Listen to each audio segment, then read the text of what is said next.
Alright, तो मैंने timeline में एक वीडियो क्लिप को ऐड कर लिया है जिसमें मैं हॉरिजॉन्टल स्क्रॉलिंग टेक्स्ट को ऐड करना चाहता हूं। तो उसके लिए हम जाएंगे टूल बार में और टेक्स्ट टूल को सेलेक्ट कर लेंगे और प्रीव्यू में कहीं भी क्लिक करके टेक्स्ट को टाइप करना शुरू कर देंगे, या फिर अगर आप मेरी तरह है तो सिंपली पेस्ट कर दें। जब एक मरतबा आप टेक्स्ट को ऐड कर ले तो उसके बाद मैं रिकमेंड करूंगा कि आप टेक्स्ट क्लिप के एज को ड्रैग कर ले ताकि इसकी ड्यूरेशन बढ़ जाए for how long you want। अब इसके बाद प्रीव्यू में टेक्स्ट के अंदर क्लिक कर ले और कीबोर्ड पर कंट्रोल ए शॉर्टकट को यूज कर ले ताकि तमाम टेक्स्ट सेलेक्ट हो जाए जिसको आप बाद में फॉर्मेट कर सकेंगे। अब हम प्रॉपर्टीज टैब में आएंगे और यहाँ पर हमें वो तमाम सेटिंग्स नजर आएंगी जिसके थ्रू हम टेक्स्ट को फॉर्मेट कर सकते हैं। फॉर एग्जांपल हम फॉन्ट टाइप को सेलेक्ट कर सकते हैं, फॉन्ट साइज को भी चेंज कर सकते हैं।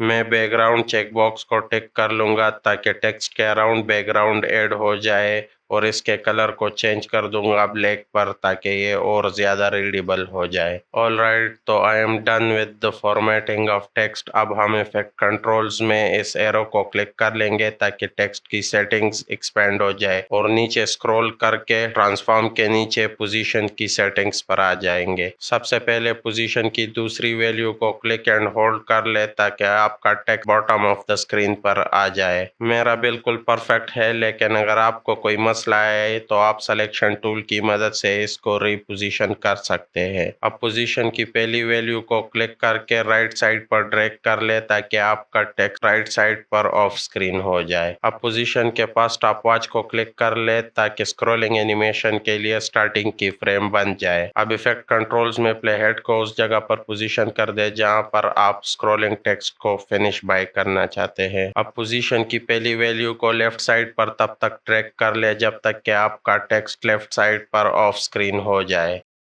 और इस तरह ऑटोमेटिकली दूसरा की फ्रेम बन जाएगा। अब जब मैं इसको प्ले करता हूं तो मुझे नई स्क्रॉलिंग टेक्स्ट एनिमेशन शो हो रही है, लेकिन ये बहुत ज़्यादा फास्ट है। इसकी स्पीड को स्लो करने के लिए दूसरे की फ्रेम को पहले की फ्रेम से थोड़ा दूर ले जाए। वाइस वर्सा, अगर आप इसकी स्पीड को फास्ट करना चाहते हैं तो दूसरे की फ्रेम को पहले की फ्रेम के करीब ले जाए।